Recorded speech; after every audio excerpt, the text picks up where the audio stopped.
মালদার খবরে নজর রাখতে হবে। হরিশ্চন্দ্রপুর গ্রামীণ হাসপাতাল একেবারে ধোঁয়ায় ধোঁয়ায় ঢেকে গেছে। আগুনের আতঙ্ক ছড়িয়ে পড়েছে রোগীর পরিবারদের মধ্যে, কেননা হাসপাতাল চত্বরে যে আবর্জনা, সেই আবর্জনায় আগুন ধরে যায়। দাউ দাউ করে চলতে থাকে আগুন। দেখুন কি অবস্থা।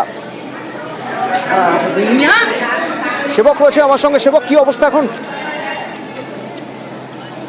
এখন পরিস্থিতি অনেকটাই নিয়ন্ত্রণে, তবে যে পরিস্থিতি তৈরি হয়, যে ছবি আমরা দেখাচ্ছি যে মালদাহের হরিশ্চন্দ্রপুর গ্রামীণ হাসপাতাল একাধিক ওয়ার্ড কিন্তু ধোঁয়ায় ঢেকে, কারণ হাসপাতাল চত্বরে যে আবর্জনার স্তূপ, সেখানেই আগুন লাগে এবং সেই আগুনের ধোঁয়া ঢুকে পড়ে একাধিক ওয়ার্ডে।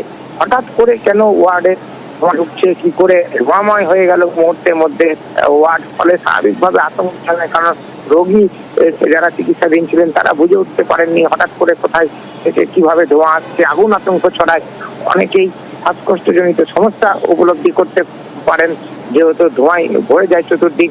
হাসপাতালের নার্সিং কর্মী, চিকিৎসক, তারাও যে সমস্ত রোগীরা চিকিৎসাধীন ছিলেন তাদেরকে কি করে বের করে আনা যায়, দ্রুত ওয়ার্ড খালি করার চেষ্টা করা হয়। অনেক রোগী আতঙ্কিত হয়ে ওয়ার্ড ছেড়ে পালান।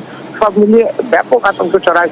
যখন দেখা যায় যে আবর্জনার স্তূপে আগুন লেগেছে, তখন হাসপাতাল কর্তৃপক্ষ দমকলের সাহায্য নেন। পরে দমকল বাহিনী গিয়ে পরিস্থিতি নিয়ন্ত্রণে আনে।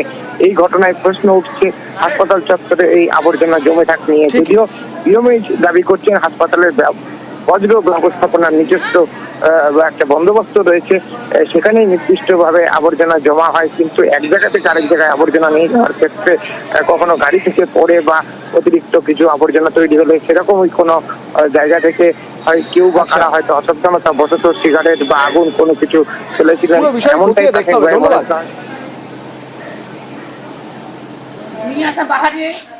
আসলো বাড়ি কে কিছু ঘটনা না করো, ওই জন্য দুনিয়াটা ভিতরে আসলো। সবাই হসপিটালে সরে ভাগে গেল, বাচ্চা নিয়ে সবাই বাহার চলে গেল। কষ্ট হয়েছিল তো, ভয় লাগবে না।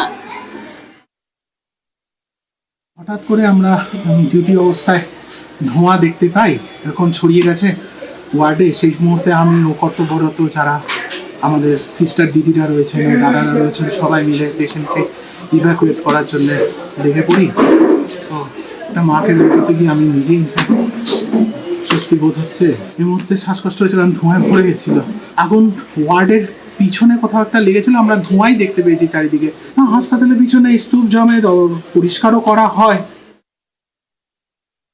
হসপিটালের পেছন দিকে আমাদের ওই বায়োমেডিক্যাল ওয়েস্টেজের রুম রয়েছে। যারা বায়োমেডিক্যাল ওয়েস্ট ম্যানেজমেন্টের জন্য যারা আসেন এন্টাইটেলড, তারা গাড়ি নিয়ে আসেন এবং সেগুলো কালেকশন করে তারা এখান থেকে নিয়ে চলে যান। তারপরেও কিছু হয়তো গার্বেজ হয়তো স্টক হয়ে যায় বা কি জমে থেকে যায় কখনো কখনো অল্প স্বল্প, হয়তো বা কেউ হয়তো স্মোক করেছিলেন, কোনোভাবে সেখানে পড়ে গিয়ে একটা কন্টামিনেশন হয়েছিল, গিয়ে হয়তো একটা ধোঁয়া সৃষ্টি হয়েছিল।